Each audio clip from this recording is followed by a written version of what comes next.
Olá, pessoal! Bem-vindos ao Se Liga de hoje. O meu nome é Júnia Arnaud e eu sou sua professora de Física. Conosco aqui hoje nós temos a Márcia. Bem-vinda, Márcia! Então, gente, vamos à aula. Nossa aula de hoje vai falar sobre lançamento oblíquo. O que seria um lançamento oblíquo? Primeira coisa que a gente vai fazer é analisar esse tipo de lançamento. Alguém está jogando alguma coisa de maneira oblíqua, tá? E aí a gente vai demonstrar como que esses movimentos que são componentes estão ali juntos e fazer algumas questões do Enem. Bora lá! A primeira coisa que eu quero mostrar para vocês, essa figura, ela descreve perfeitamente como que é o lançamento oblíquo. Preste atenção na situação. Você tem alguém que deu uma tacada de golfe e a bolinha, ela vai fazer esse desenho. Esse desenho da bolinha, ele é perfeito para me mostrar para onde, de onde ela veio, né? E para onde esse caminho vai seguir. Então, quando eu tenho esse tipo de lançamento, eu mostro para vocês que a bolinha, ela foi lançada de maneira diagonal em relação ao chão, em relação à horizontal ali. E é essa diagonal que importa ali para a gente, tá? Nós vamos prestar atenção que tem aqui um ângulo de lançamento. Esse ângulo é muito importante. Ele determina quão longe essa bolinha vai, tá certo? E também qual altura que ela vai atingir. Tá legal? E aí nós vamos aprender a trabalhar esse lançamento prestando atenção nestas situações. Quais componentes, quais movimentos estão fazendo parte desse lançamento nesse momento, tá legal? Uma coisa que você não vai esquecer, por favor, é que a gente está aqui retirando a resistência do ar. Porque quando a gente despreza a resistência do ar, a gente consegue visualizar todo esse movimento sem haver nenhum tipo de perda por conta desse atrito, tá legal? Então vamos lá dar uma olhadinha no que a gente vai fazer agora. Eu trouxe para vocês uma simulação, vamos dar uma olhadinha nela? Essa simulação, ela vai fazer com que a gente consiga demonstrar, mostrar para vocês como que aquilo está acontecendo. Bom, aqui eu tenho um canhão que vai jogar uma bola e esse canhão eu posso movimentar o ângulo em que ele está se movimentando, que ele está sendo posicionado. Eu vou colocar ele aqui, por exemplo, nos 60 graus, tá legal? Na hora que eu jogar essa bola, o que vai acontecer? O que eu quero que você visualize? Eu quero que você visualize como que estão as velocidades sobre aquela bola. Você reparou que na hora que a gente vê essas velocidades, olha só, vou jogar de novo. Você presta atenção. A velocidade para cima está só diminuindo, chega num ponto que ela acaba e depois começa a crescer para baixo. Você está prestando atenção nisso? Vamos de novo. Olha só, ela diminui enquanto está subindo, acaba nesse pontinho aqui e continua descendo, mas aumentando. Olha, de novo mais uma jogadinha, agora eu quero olhar para a velocidade horizontal. Se eu não tenho atrito, o que acontece com essa velocidade horizontal durante todo o movimento? Você prestou atenção? Então, vamos lá. A velocidade horizontal não se altera porque eu retirei o atrito do nosso movimento. Então, ela vai ser uma velocidade constante. Como que isso fica mesmo? Eu vou desenhar aqui para você. Ela vai ficar uma velocidade constante, a bolinha vai sair daqui, por exemplo, então ela vai ficar uma velocidade constante, eu vou chamar essa velocidade de Vx, que ela vai ser constante, mas eu vou ter uma alteração no valor da velocidade que está aqui, que eu vou chamar de Vy, que foi constante, que foi variável. Só, gente, que o que eu tenho que ver é que nenhuma dessas duas velocidades foi a velocidade de lançamento. A velocidade de lançamento, ela está mais ou menos aqui no meio, que foi a minha velocidade inicial. Essa velocidade inicial, então, ela vai ser desmembrada tanto na velocidade horizontal quanto na velocidade vertical. Tá legal? Presta atenção numa coisa aqui. Esse ângulo de lançamento aqui é esse ângulo aqui, que o canhão está posicionado. Tá legal? E esse ângulo, ele vai poder alterar o meu alcance, que eu já sei que é esse pedaço todo até aqui, tá bom? E ele também vai poder alterar a minha altura máxima. Por que altura máxima? Porque eu sei que enquanto ele estiver se movimentando, essa altura vai alterando também, né? Na medida em que ele está chegando, ele vai alterando o valor dessa altura. Só que ele vai chegar num valor máximo aqui. É o valor aonde a velocidade, a altura que ele conseguiu alcançar foi a máxima possível. Outra coisa que você vai prestar atenção. Quando ele chegou nessa posição, vou desenhar de vermelho. Quando ele chegou nessa posição, você reparou que o único vetor que tinha aqui era o vetor Vx na horizontal? Por quê? Porque como ele foi subindo, alcançou a quantidade máxima de altura aqui e depois desceu, a sua velocidade de subida, então eu vou escrever Vy, que foi a velocidade de subida, ela vai ser igual a zero. Tá legal? Quando ele chega naquela altura máxima, ele não sobe mais. Presta atenção comigo. A altura máxima é o máximo que ele sobe. Se é o máximo que ele sobe, então ele deu aquela paradinha básica para voltar a descer. Por isso eu posso garantir que a sua Vy vai ser zero naquele ponto ali. Deixa eu apagar esse vetor aqui porque eu estou trabalhando com um valor algébrico ali naquele ponto. Tá legal? Bom, aí o que eu tenho? Eu tenho também que o valor dessa altura aqui, ele está sendo relacionado à aceleração da gravidade, certo? Então, ele está subindo e ele está descendo, certo? O tempo de subida, a gente já sabia isso.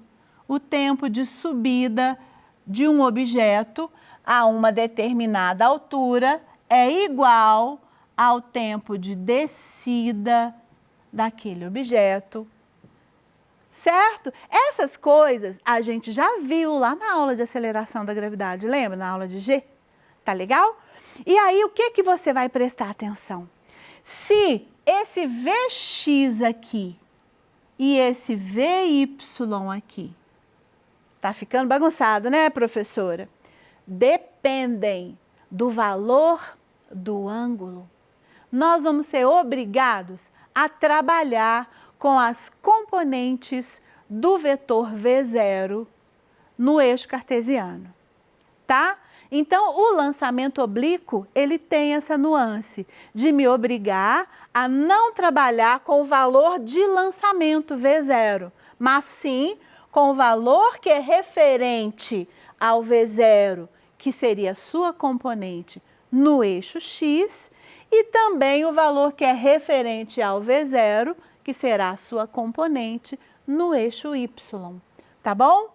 Vamos dar uma olhada em como que isso fica lá fora dos movimentos, tá? Nas fórmulas, mas primeiro eu vou mostrar aqui para vocês algumas coisas interessantes. A primeira delas, isso aqui eu já mostrei, tá? É que eu quero dar uma olhada, deixa eu apagar esse desenho, isso. Eu quero dar uma olhada nesses ângulos aqui. Vamos dar uma conferida no ângulo de 30 graus, por exemplo. Difícil chegar no 30, gente. Coordenação motora aqui é difícil. Quando você lança, olha lá onde é que ele chegou. Chegou lá na Márcia, praticamente, acertou a Márcia, né, gente? Desculpa, Márcia. Aí, o que que vai acontecer aqui? Quando eu levantar esse ângulo, vou chegar agora no ângulo de 40 graus. O que está acontecendo com aquele alcance? Todo mundo quer prestar atenção nisso. Passou, acertou a Márcia de novo. Olha lá, tá lá na frente, ou seja, eu passei de 30 graus. Tá legal? Eu passei de 30 graus? Não, perdão, eu passei um alcance maior. Agora eu vou chegar no 45 graus. 45 graus. Então, pessoal, aí eu vi aqui que o ângulo de 45 graus está um pouquinho mais distante, olha ele lá, passou um pouquinho. Então, o que que eu penso intuitivamente? Eu vou levantar os meus graus aqui, e aí quando eu levantar os meus graus, por exemplo, para 50, eu vou atingir mais longe. É o que todo mundo pensaria. E aí alguém vai e faz o teste. Mas aí, olha o que que aconteceu. Você consegue ver aqui? Acertou a mesma do 40 graus. E aí, quando acerta a mesma do 40 graus, eu penso, uai, por que que o ângulo de 40 e o ângulo de 50 tiveram o mesmo alcance? Mas eu continuei pensando, porque ainda não tive nenhum tipo de insight, resultado específico a respeito. Então, eu vou lá no ângulo de 60 graus. 60, professora, coordenação motora. É difícil, hein, gente? Aí, consegui. Aí, olha lá o ângulo de 60 graus. O que que vai acontecer com ele? Tuf! Caiu em cima do ângulo de 30. Você reparou? E aí, agora eu comecei a pensar. Se o ângulo de 40 caiu no mesmo lugar, teve o mesmo alcance que o ângulo de 50. E o ângulo de 30 teve o mesmo alcance do que o ângulo de 60, 30 mais 60 dá 90, 50 mais 40 dá 90, são ângulos complementares. Quer dizer, então, que ângulos complementares têm o mesmo alcance. Olha que legal. Tá legal isso? Pensou nisso? E aí, última coisa para lembrar. Então, quer dizer que nessa história de ficar julgando, quanto mais alto, mais longe eu acerto? Mentira. O ângulo de melhor alcance é o ângulo de 45 graus. Tá bom? Tranquilo aqui? Fechamos? Então, ótimo. Agora, a gente vai voltar lá nos slides para a gente ter uma noção de como que isso vai acontecer nas nossas equações. A primeira coisa que eu quero falar com vocês é sobre...